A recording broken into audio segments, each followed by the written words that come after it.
Hey everybody, mel0n here. Welcome back to another episode of the mel0n Review. Today we're going to be wrapping up part 2 of my review of the EPOMAKER TH80 SE. Now, if you missed my unboxing and first impressions video, go ahead and watch that before you watch this video. But to summarize, based off my first impressions with the TH80 SE, I was very impressed, but of course, first impressions are great and all, but what really matters is the long-term performance. And that's what we're going to talk about in today's video. We're going to talk about the longer-term performance of the TH80 SE, how the typing and gaming experience is on this board, as well as some of the other really unique features on this board. But before we get into it, I did want to say a big thank you to EPOMAKER, who was kind enough to send over the TH80 SE for review. As always, regardless of a free discounted unit or an affiliation with a brand, reviews here on the channel will always be unbiased. And lastly, if you enjoy the review and you want to see more videos like this, be sure to get subscribed to the channel so you don't miss any reviews in the future. All right, well, let's go ahead and get right into it. First, let's talk about the typing experience here on the TH80 SE. Overall, this is a fantastic board for typing. I really love the way this board feels. Now, I'm using EPOMAKER's Wisteria linear switches here on my TH80 SE since I wanted a more typing optimized experience, but this board is fully hot swappable with 3 and 5 pin switches, so you can take pretty much any other custom switch on the market and use it here on the TH80 SE to customize the feel of the switches to your liking and your intended use case. Now, in terms of what comes with the TH80 by default, there is several options for the default switches. So you have the EPOMAKER Flamingo linear switch, which is a 75 plus minus 5 gram force linear switch. You have the EPOMAKER Wisteria switch, which is what I'm using, which is a 55 gram force linear switch. You also have the Bagirigar switch, I hope I'm saying that right, which is a 47 plus 10 grand force tactile switch. You have the EPOMAKER Bluebird switch, which is a 75 plus minus 5 gram force linear switch. And then you also have the Gateron G Pro 2.0 yellow and black switches. The yellows are 50 plus 15 gram force and the black ones are 60 plus 15 gram force, and both of those are linear switches. Now, as I mentioned earlier, the TH80 SE is fully hot swappable with 3 or 5 pin switches, but unfortunately they are not selling a bare bones kit of this set. So if you want to use your own switches on the TH80 SE, you will need to remove the stock ones, which is pretty easy to do so, but just keep that in mind in case you want to use your own switches. But in terms of the Wisteria linear switches that I chose for my TH80 SE here, I really like the feel of these switches. I'll give you a quick little sound test here of how they sound for typing.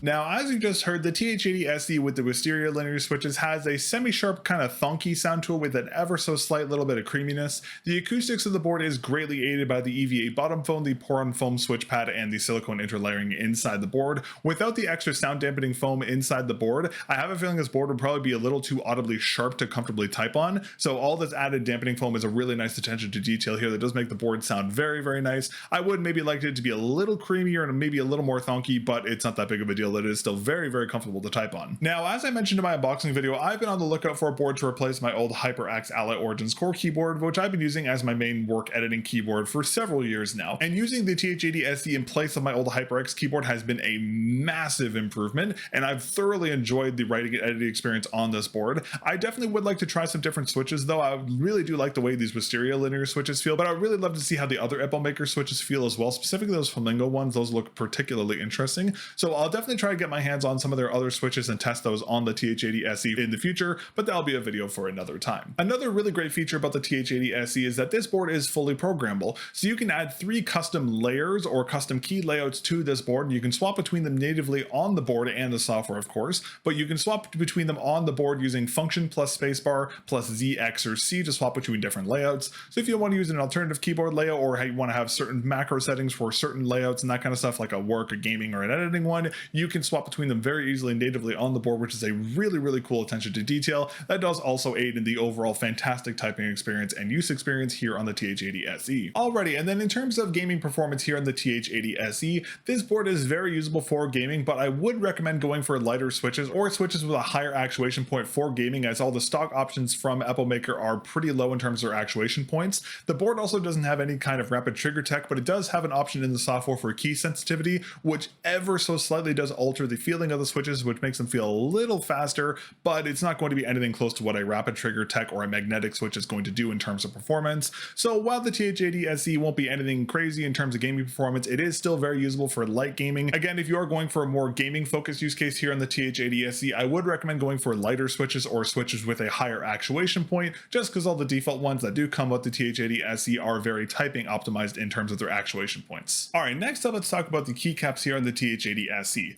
Now, I wanted to mention again that the TH80 SE's keycaps will change depending on the version you get. On the black silver version, the keycaps are going to be an SA profile, while on the purple black version that I have today, the keycaps are going to be in a cherry profile. Now, the keycaps here in the black purple TH80 SE are double shot PTB keycaps. They are non-shine through. The keys themselves have a slight raw plastic grittiness to them, kind of similar to the coating we found on the Keycrunch mice, but they're actually surprisingly grippy. Over my testing, I didn't run into any issues with gripability or my fingers feeling like they were slipping off the keys during use. They're actually surprisingly well implemented. Just keep in mind that depending on the colorway you get, your keycaps are going to be a different profile. Next up, let's talk ergonomics. Now, the TH80 SE is a pretty standardly tilted board and does feel very, very comfortable in combination with the cherry keycap profile. One thing I'm very happy to see here on the TH80 SE is that this board does also have 2 levels of height adjustment via these little legs on the bottom of the unit. So while I found the board to be very comfortable to type on without any added height, if you want to add on more height to the board to make it more comfortable for your typing style, you can do so. Now let's talk keyboard quality and QC next. Now, I already talked about this in my unboxing and first impressions video, but I wanted to highlight this again here. The TH80 SE is one of the best built boards I've ever used. I'm very impressed with how rigid the outer frame is. The keys are extremely well stabilized. There's not any serious wobble on any of the keys. All the keys feel consistent across the entire board, and overall the board is just very, very premium feeling, which is very impressive given the price of this unit. So in terms of build quality and QC, the TH80 SE is a 10 out of 10 in my opinion. This is one of the most rigid and well built boards I've ever used. In terms of lighting here in the TH80 SE, this board does have full north facing RGB that has fully adjustable per key lighting. The software also gives the TH80 a wide variety of additional options for the RGB lighting here. Now, since the keycaps here on the TH80 SE, both the black silver and black purple versions, are non-shine through keycaps,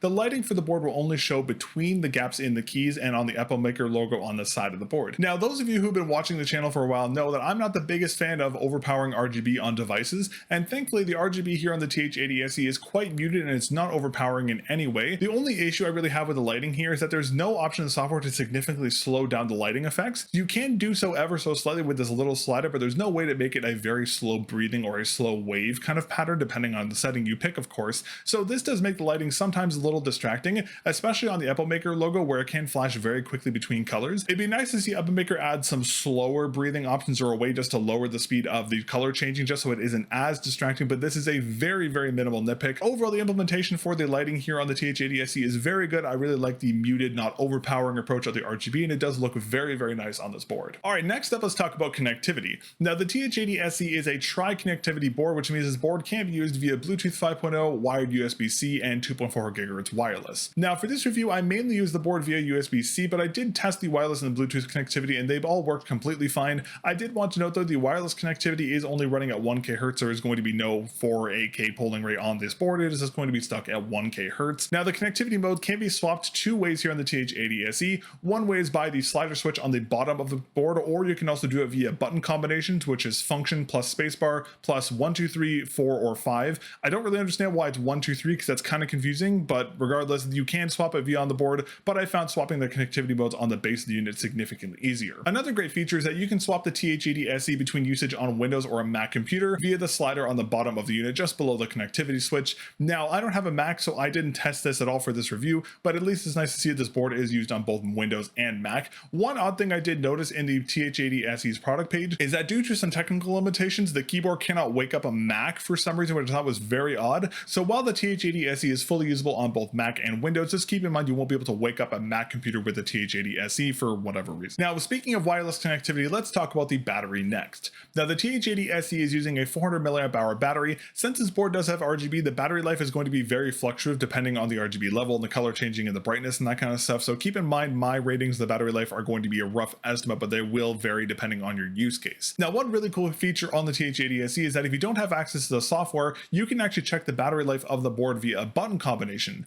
So you can press function plus B and the number row will flash a green RGB to show you the approximate battery level via the number row from 1 to 0. Now, this is a really nice feature that does really help with the multi-connectivity because you can still check the battery level if you're using it over Bluetooth or on other devices you don't have the software on. Now, I will say the battery life is a rough approximation. So if the battery's at 40%, it will show up to the 4 key on the board, or if it's at 90%, it'll go up to 9, but it won't have very accurate readings. The software unfortunately does not also tell the accurate reading as well. So just keep in mind it's a rough estimate. It may not be super accurate, but it's better than nothing, and it's actually a really nice feature to see included here on the TH80 SE. Now, in terms of the battery life, with the RGB enabled and the sleep timer set to 60 minutes and the auto shut off for the lighting set to 60 minutes, my TH80 SE lasted around 50 hours. And again, this is a very rough estimate, as again, I can't can't get an accurate reading on the board, but you're going to get about 50 hours ish with the RGB on full blast. Now with the RGB disabled and the auto sleep set to 60 minutes and the lighting turn off set to 60 minutes, again, the battery here drains incredibly slowly since there's no lighting. So I actually wasn't able to get a good reading on the approximate discharge rate just because it was so much slower. I'm just going to go ahead and say it's going to be roughly 150 hours. It'll probably be a little lower than that just based off my estimates, but the battery life is going to be significantly better with the lighting off. Alrighty, and lastly, let's talk about the software here for the TH80 SE.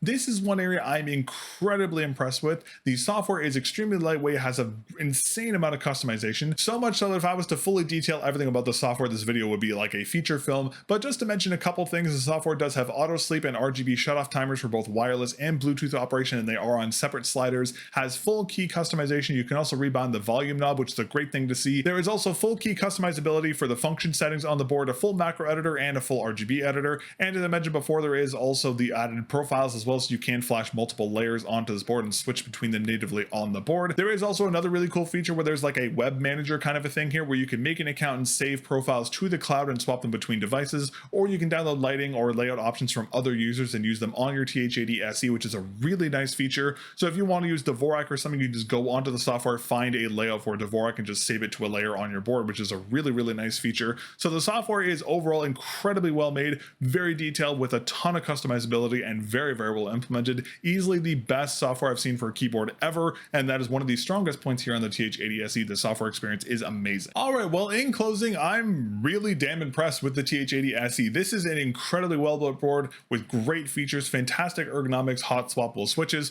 tri-connectivity, full programmability and support for multiple layouts, and an insane amount of customization available on this board. Of course, the board is definitely more geared towards work and typing as the primary use case, but it still does have decent gaming performance, and overall it is just a fantastic board. The pricing of the board is also extremely competitive because this board retails for $99 USD, but I've seen this board go on sale as low as $49.99 USD, which is an absolute steal for a board of this quality. So if you're in the market for a very high quality general use board with high customizability, hot swappable switches, and all the bells and whistles you want from a high performance board, I'd highly recommend the TH80 SE. This is just overall a fantastic board. Of course, as I mentioned before, I will get EPOMAKER's other switches and try those out on this board to see how the typing experience differs between all their switches, but that'll be a video for another time. But if you'd like to learn more about the TH80 SE, I will have product links down in the video description for you all. But that is going to be everything for today's episode of the mel0n review. Thank you very much for watching. Big thank you again to EPOMAKER for sending out the TH80 SE for review. I greatly appreciate it, and this is going to be my main work editing keyboard for the foreseeable future. I